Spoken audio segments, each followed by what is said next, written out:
Welcome to the Organisational Inclusionist. I'm your host, Grace Mosuro. In this podcast series, we'll be delving deep into the pressing issues surrounding equality, diversity, and inclusion in both the workplace and the broader world. My goal is to foster understanding, inspire change, and amplify the voices of those advocating for a more inclusive and equitable society. Throughout this series, I'll be engaging in candid discussions with leaders, experts, activists, and changemakers from various fields. We'll explore the challenges, successes, and evolving landscapes of equality, diversity, and inclusion. From dismantling systematic biases to promoting equal opportunities for all, we'll touch on a broad range of topics. But we won't stop at discussing problems. We'll actively seek out solutions and actionable steps to drive positive change. Our aim is to inspire and empower you, our listeners, to take an active role in making the world a better place for everyone. This is the Organisational Inclusionist. Let's get started. Hi, everyone. Welcome to today's episode of the Organisational Inclusionist. My name is Grace Mosuro and I am your host. Today I am joined by Helen Mets, CEO of Ahlstrom. Helen, thank you so much for joining me today. I really appreciate you sparing the time for this conversation. Thank you, Grace, and very much looking forward to the conversation. Yay. So we had a chat probably a few weeks ago now, and I absolutely love what you've achieved in your career and really what you stand for, which led us to today's podcast. I know that you're really passionate about inclusion. You've got lived experience of, kind of some of the challenges that come with inequality and really just pushing through those and leading the way now in creating change within your organisation and beyond. So today I'm really looking forward to discussing how you drive inclusion from the top down, because I talk a lot about just how significant and influential buy-in from senior leadership and execs is and are in driving change that sticks and really kind of motivating people, particularly those from marginalized backgrounds, to stay the course and to believe that actually change is possible and that it's backed by the organization. So before we get stuck in, I would love it if you could please take a few minutes just to introduce yourself to our listeners. So kind of who is Helen Mets and why is this something that you're passionate about? Yeah, happy to do so, Grace. So, how I start with who is Helen Mets, I actually usually start with, listen, I am the wife of a wonderful husband, Dutch husband called Bert. I am the mum of three gorgeous children, Stephanie, Jacqueline, and Daniel. I'm an Oma, so I am a grandmother to 7-year-old James and 5-year-old Avery, who you can see put a big smile on my face. Yeah. And I am president and CEO of Ahlstrom. Now, Ahlstrom are a materials science company, so a big global materials science company, just over 3 billion in sales revenue and 7,000 people around the world. So also a huge responsibility when it comes to the business side of things. But, that's really how I always describe myself. And my world is very connected. So, I live what I call a very circular life with my family, my grandchildren, husband, sport, and the company that I run. So today I'm actually sitting in Helsinki, which is the headquarters of Ahlstrom. So I have an apartment here in Helsinki. I also call the Netherlands home, which is where my family actually are today. And I'm originally from the UK. Amazing. Thank you, Helen. So what has your journey been so far? Because obviously we live in a world where gender equality is still very much talked about because we aren't necessarily 100% there. So you are a symbol of essentially kind of women making it and women getting to where we are capable of getting to. But what was the journey like for you to becoming a CEO? It's when I describe my journey, I always, for me, I didn't get out of bed every day. In fact, any day saying, oh, I want to be a CEO of a company, Grace. I never did. Yeah. What I've always felt the desire to do is make a difference, to have impact. And, I think from a very early age, I have been entrepreneurial in my nature. So, I go back to my young childhood days when you spent a lot of time playing outside. And those are the days where I look back with a smile, because even in those days, I would be curious, how to make a little bit more pocket money and organize plays with all of the children in the street and make our parents pay for the lemonade, which they, of Love course, that. had paid for. But, so I've always had this entrepreneurial streak, always been a little bit, hey, how do I get a bit more pocket money? Playful, curious. And that's something that I still hold true today. A lot older and a lot wiser. But I think there's certain threads that have gone through my career in that respect. Also, when it comes to business, yeah. So that entrepreneurial side, how can I be a little bit better, do things a bit differently? How do you create value? Which for sure has certainly helped me. But it hasn't been easy getting to the position as a CEO. And, what I say is then a gender diverse CEO, because as you said, Grace, this is also something that I feel massively passionate about. Is today I've got a responsibility, of course, for a company, but I absolutely see myself as a role model, and I have a responsibility for, I hope, to inspire other diverse people to say, listen, if Helen can do it, I can do it. And what does that mean? That means that I try and stay extremely true to who I am. So I am gender diverse. I enjoy things, like my high heels, like my makeup, like my chats about fashion, etc., etc. And that's really important. That is really important, because I do think if people can see themselves in other leaders, then that is an inspiration in and of itself. I think if you're working for people or in an organization where you just can't see yourself fit, then you constantly question, hey, what am I doing wrong? How does it? So that's, I think, a couple of messages. It's not easy. And I feel a responsibility to be a role model in how I act and behave. And that means staying very true to myself, stay close to who I am and what I stand for as a leader. And, I started in an American company called Avery Dennison. And I actually started straight out of school. And I'd finished my A levels, and I went home to my mum and said, listen, I had this opportunity in my school holidays to work for Avery Dennison in reception. And they said to me, listen, Helen, if you'd love to stay with the company, we'll pay for your education. We'll pay for your degree, your MBA. Wow. You can go on a Friday. And again, I said to my mum, listen, why don't I give it a go? I have to work in the evenings. I have to work on a Friday, but it's funded and I get experience. I spent 29 years with that company. Working my way up through the organization, getting trained and developed through the organization. And that's given, with the hardships as well that went with it, but it was also working extremely hard and constantly proving myself. There's one story that to me was pretty defining in my career. And I'd finished my education. I'd actually done a second degree in marketing. And this role came up in the company for a European marketing director. And I was like, hey, perfect timing. Just got my MBA in marketing. I've got experience in technical complaint handling, supply chain. Perfect next move. Applied for the job. Was down to the final 3 in an interview against 2 guys. Now, I was 7.5 months pregnant, Grace, with Dan.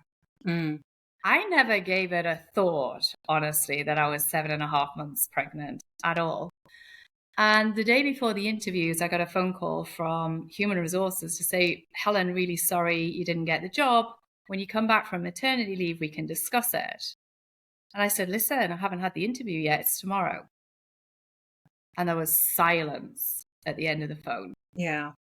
And it was at that point that I knew, listen, as often happens, somebody was going to get the role. One of the gentlemen, the other gentleman was going to get his position. We'll figure out Helen when she comes back from maternity leave. I was furious. And, in general, I am a pretty calm, stable person. I'm high energy. I enjoy what I do. I was furious because it really touched on the integrity for me of a process and fairness. And we'll come back to that in a minute because, to me, in thinking about equality, that fairness had been really overstepped. And I phoned the headquarters and I phoned not the CEO, but the CHRO. And I said, all I want is a fair opportunity at this interview. And if I'm not the right person, fine, but give me the chance. So that called a lot of squill, of course. And I got a phone call back and said, absolutely, Helen, you're absolutely right. Let's go through the interviews. I can remember like it was yesterday. And listen, my son is 28 years old, so it wasn't yesterday. Getting dressed in black, so I didn't even look pregnant or tried not to look very pregnant. I'd practice every question with my mum that I thought was possible.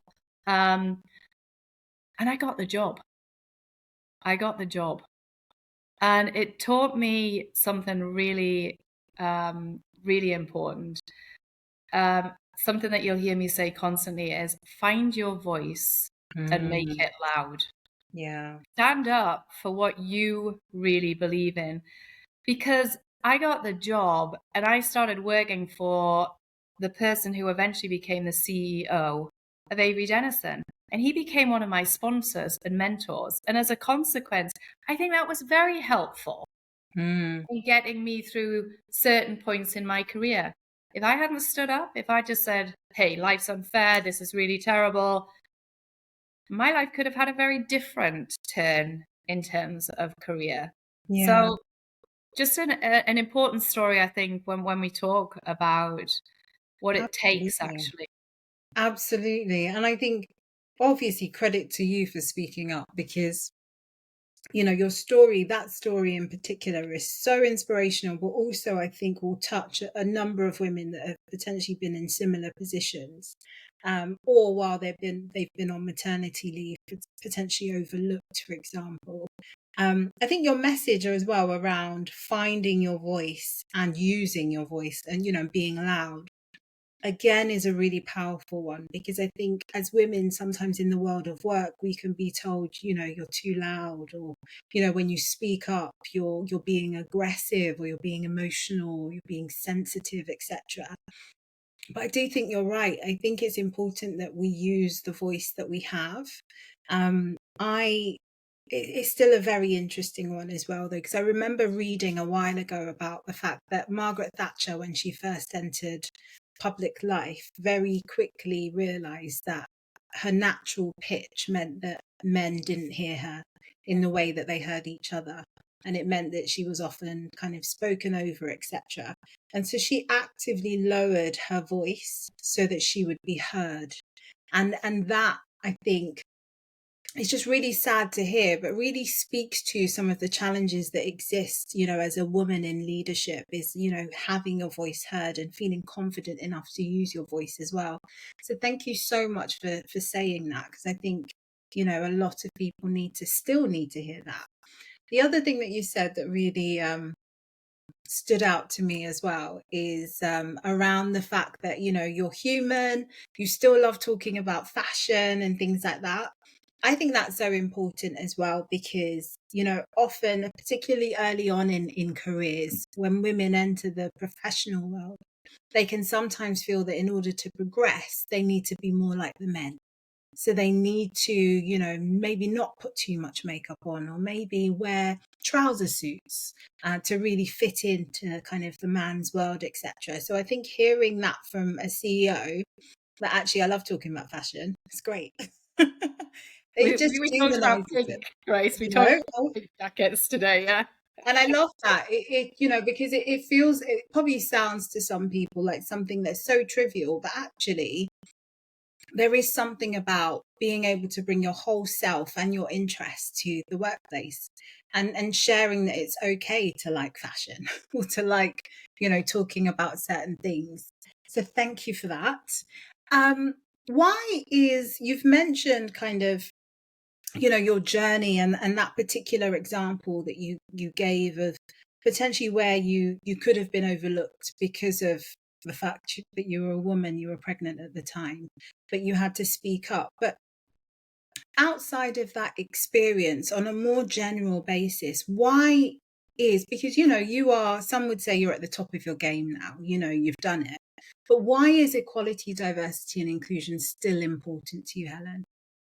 Yeah, it's interesting, Grace, that you have to even ask me the question in 2024, in all Right. honesty, but you do Yeah. have to ask me the question. And I also worry that we'll go backwards, not forwards in 2024 with things that are going on. But why does it matter to me is, and I put it both professionally and personally. So from a professional level, there are such strong evidence to say that diverse teams generate far more in terms of innovation, far more in terms of performance.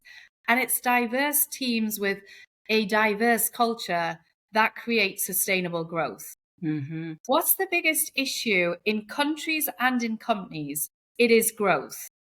So when the science and the data, and honestly, my own personal experience just demonstrate time and time and time again, it's diversity and inclusion that drives sustainable growth for companies, then for me, it is a non-negotiable. Right.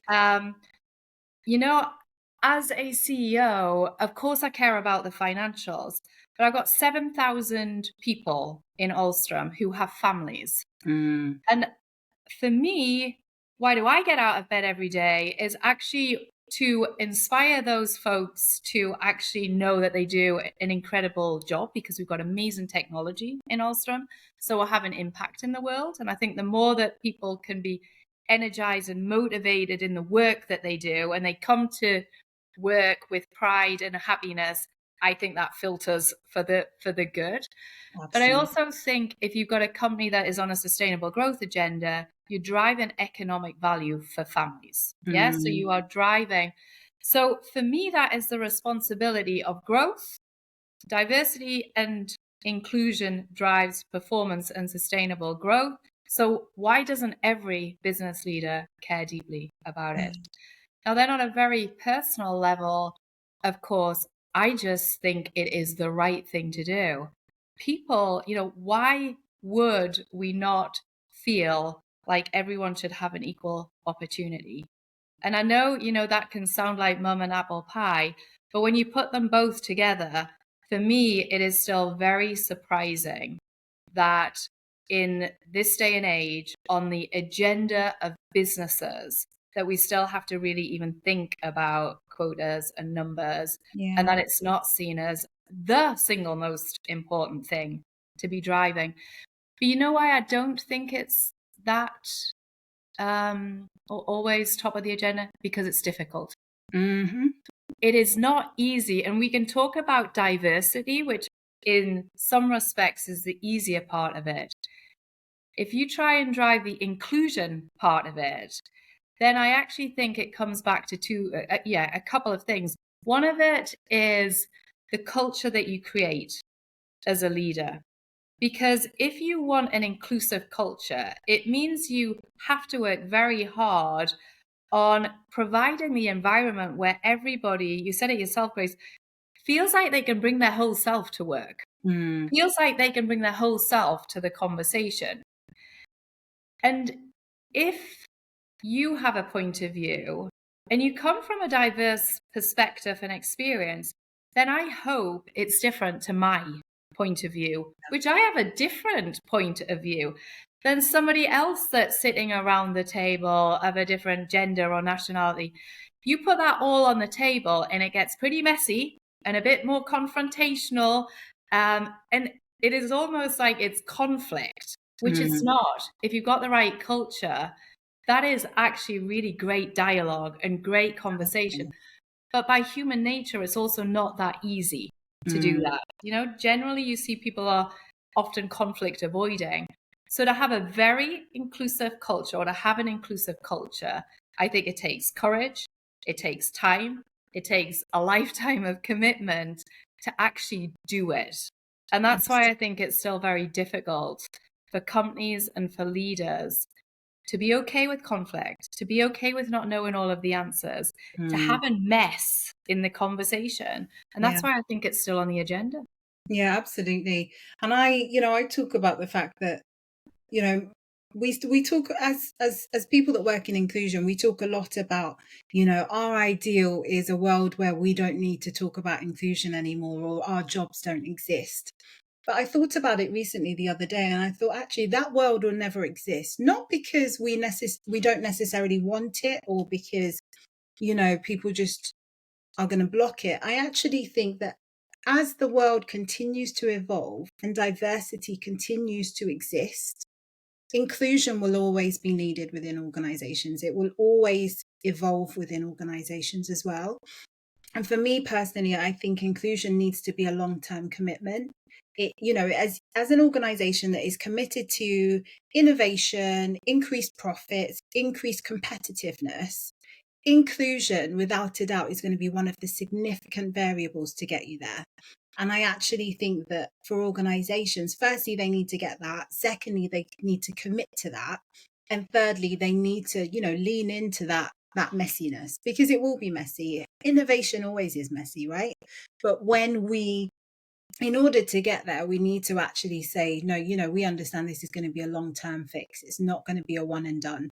But it is going to be difficult. And as Bob Marley said, if she's easy, she's not worth it, right? Or something like that. Yeah, no, I like that saying. You're also, Grace, you're triggered me as well, is, you measure diversity. How do companies measure inclusion? And are they held accountable to the inclusion piece of it? Yeah. And I think so when people ask me, how do you measure inclusion, Helen? If there's any of the readers that have ever been in a company that I work for, I have a couple of non-financial metrics that I put as important as the financial metrics. And the first, there's two of them that talk to me around inclusion. The first is employee engagement. Yeah. Because for me, and it's interesting, Ahlstrom is owned by a private equity partner, Bain Capital. And some people, when you hear private equity, you think, oh, it's all about the value creation and the money. They care. I mean, I have great conversations about, Helen, why do you keep, putting employee engagement? In fact, I've just had the results over the weekend. Our employee engagement's gone up again. Yes. For me, it's a sign of the health of the inclusiveness of the company. And for sure, we've still got a way to go, Grace. Absolutely, for sure. The second measure that I put a lot of importance on is safety.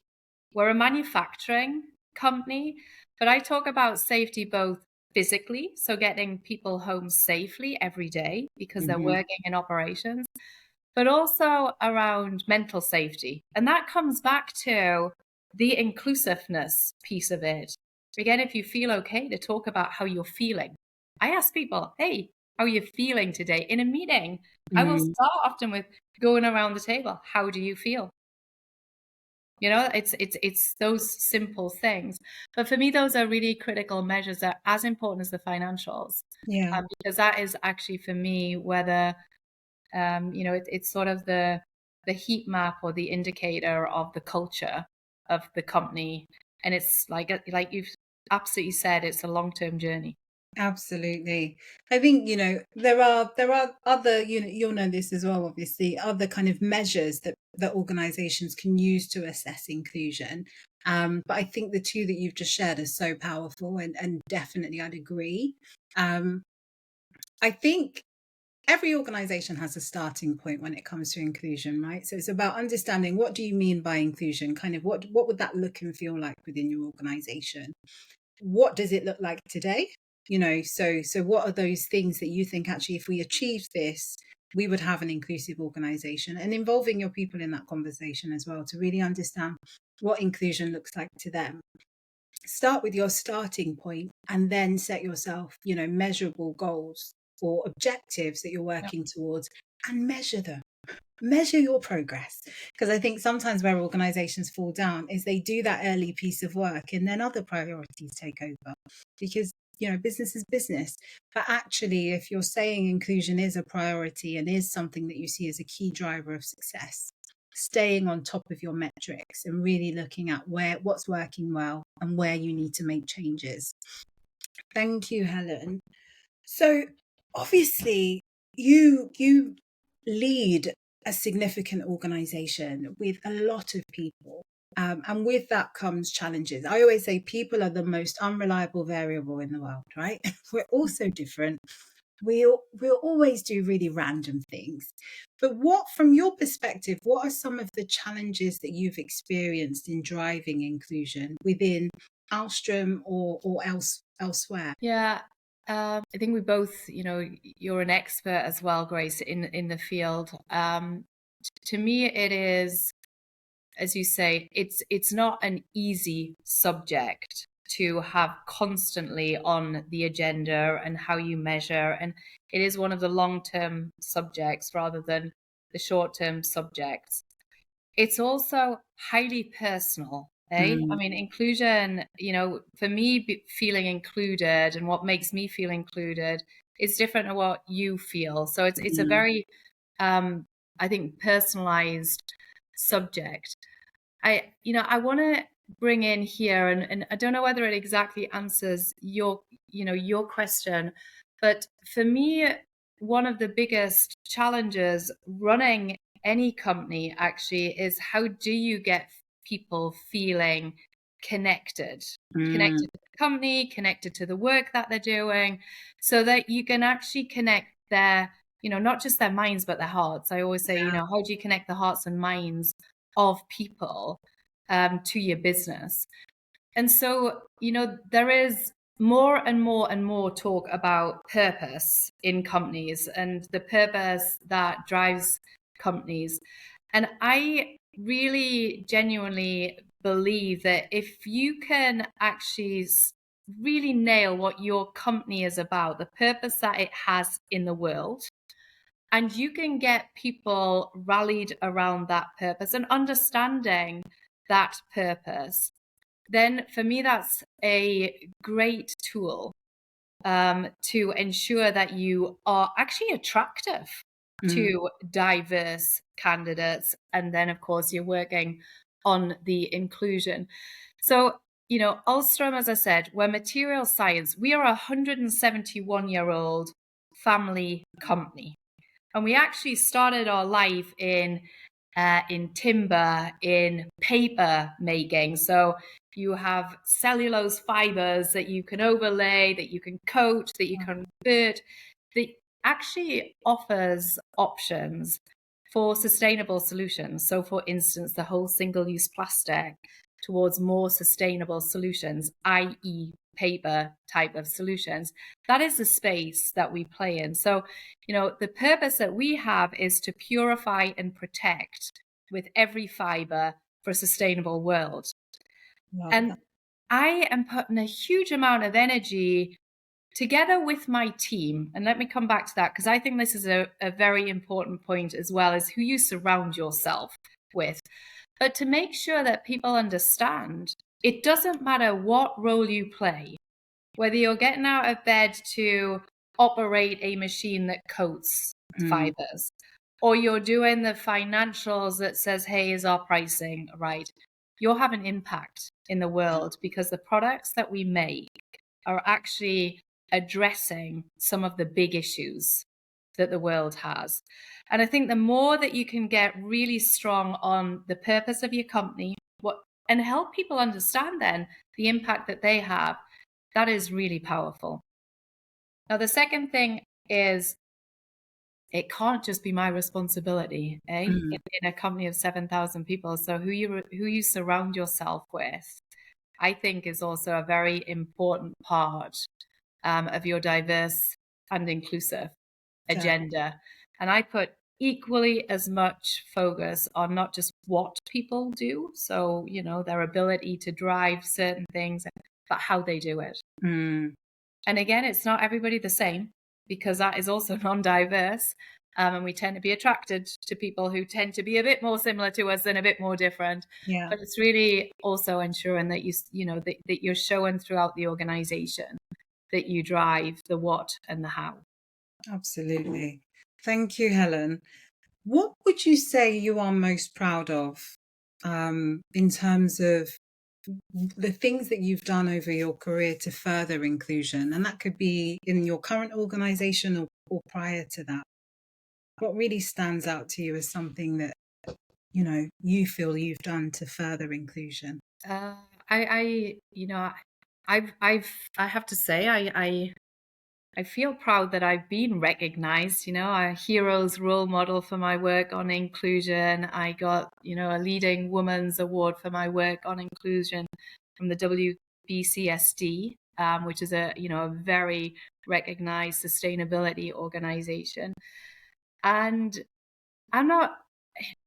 it's interesting because I don't say I'm most proud of something.